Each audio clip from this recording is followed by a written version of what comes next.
Légende, luanté, paranormal, c'est le sujet aujourd'hui que je vais aborder avec vous. Mais avant de parler de légende et de paranormal, il faut savoir une chose. Je me situe dans la forteresse de Hohensalzburg, je sais pas si je le dis super bien. Elle a été construite en 1977, elle se trouve dans la ville de Salzbourg, en Autriche. Et ce qu'il faut savoir, c'est l'une des plus grandes forteresses encore conservées en Europe. Mais voilà, c'était une information très courte mais qui me semblait quand même importante. Et maintenant, place à l'histoire hantée.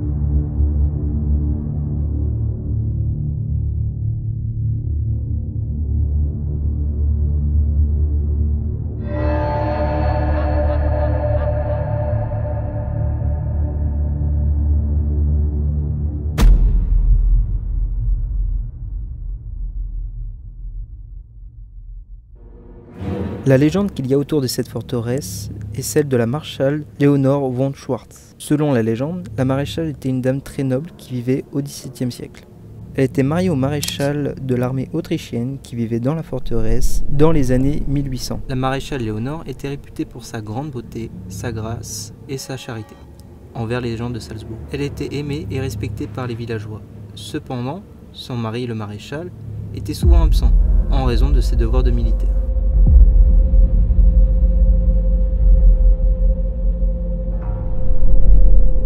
Pendant l'absence prolongée de son mari, elle a rencontré un jeune homme au nom de Stephen. Ils tombèrent amoureux l'un l'autre, mais leur amour était interdit, en différence de leur statut social. Et lors du retour du maréchal apprenant la liaison que sa femme la trompait, il décida de prendre une décision très sévère.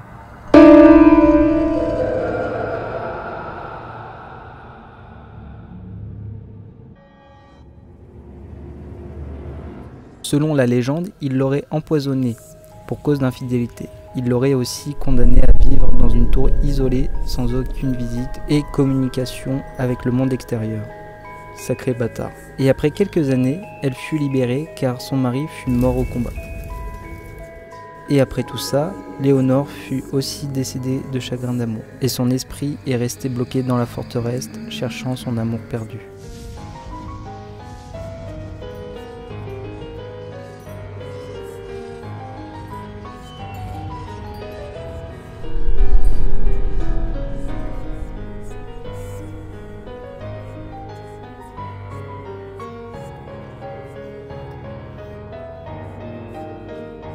Et quelques enquêteurs en paranormal sont déjà venus dans la forteresse pour expérimenter.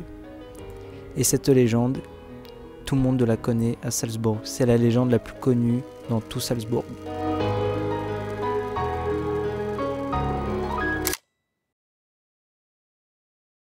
Bon, nous voilà sur un spot pour ce soir. Bon, je sais, il est pas dingue. Il est pas dingue, mais ça va, on a quand même une belle vue pour ce soir. Alors oui, je sais qu'il est très tôt, il est 15h, mais vu le nombre de vannes que j'ai croisées et vu le peu de spots, et il y en a vraiment très peu autour de Hallstatt. Faut vraiment que j'apprenne l'anglais, putain, faut vraiment que j'apprenne. Enfin bref, en gros, il n'y a pas beaucoup de spots, du coup, je préfère me poser très tôt. Parce que quand tu arrives vers 18h vers les spots, généralement, c'est blindé. Bon bah voilà, nous voilà arrivés le soir. J'ai plus de batterie dans ma lumière, du coup, j'ai plus beaucoup de lumière. Ça va que j'ai ça en cas de secours. Voilà. Et comme Michel-Ange a dit, la lumière fut. Aïe. Bon bah on va se faire à manger, on va se faire des bons raviolis aujourd'hui. Du coup j'ai pris une résolution, là je suis en train d'apprendre l'anglais. Enfin j'essaye d'apprendre, c'est les résolutions comme si tu prenais un abonnement à la salle de sport, tu vois, c'est pareil, tu vois.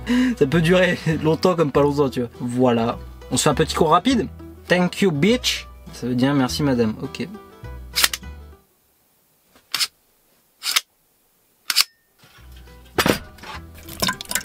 Oh.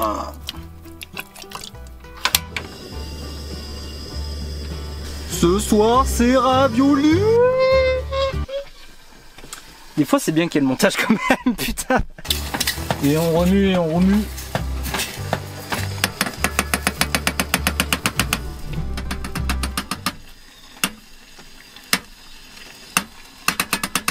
Quel âge j'ai? Quel âge avons-nous? Quel âge t'as toi? Moi j'ai 5, 17, 130. Mais c'est de la connerie tout ça. Moi j'y crois pas à tous ces gens qui parlent d'années, de chiffres et de lettres. Et tous les gens qui parlent d'années et de chiffres et de lettres.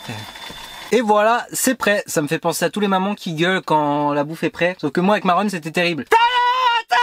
incroyable. J'arrivais 1 minute en retard, c'était fini pour moi. T'es arrivé 1 minute en retard. M'engueule pas. Je sais même pas ce qu'on va faire demain. Enfin moi j'avance comme ça, je me réveille, je sais même pas où je vais.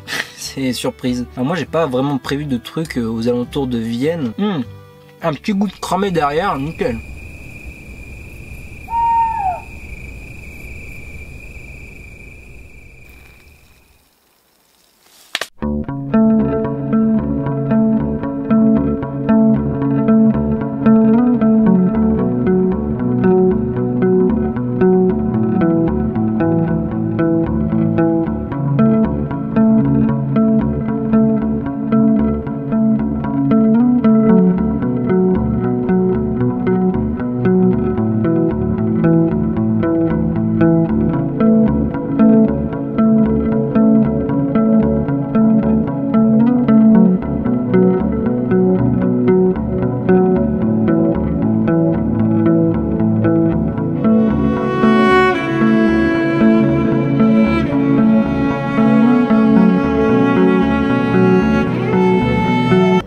Enfin la ville, le village d'Alstadt. Alors c'est le village le plus connu d'Autriche et c'est un enfer pour se garer en van. Tous ceux qui sont en van, c'est une galère. Pourquoi? Il y a un seul emplacement pour les vannes et les camping-cars, etc. Parce que c'est vraiment des places vraiment très étroites, si on peut dire très petit quoi. Il n'y a aucun van de garé.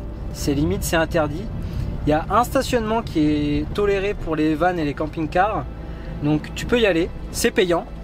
Ça coûte pas si cher, ça coûte que 70 €. Bah moi je te conseille d'aller à l'hôtel hein. Putain pour 70 balles. Ah vache. Et tu dors en face d'Alstadt. Donc pour 70 balles prends un hôtel à Alstadt hein. Voilà. Et aussi, ce qu'il faut savoir sur ce village d'Alstadt, c'est qu'il a été reproduit à l'identique en Chine. Et on ne retrouve pas que la ville d'Alstadt en copie. On peut trouver des rues hollandaises comme des rues françaises ou encore plein d'autres pays.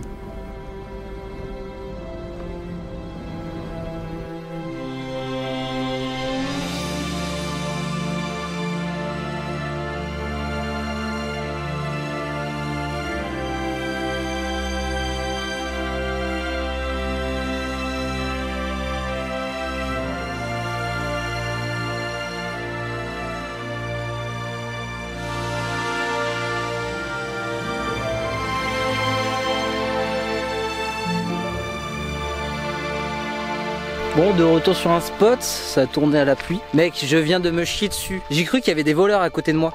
Regarde-moi ça. Oh le niveau de cringe. Oh putain.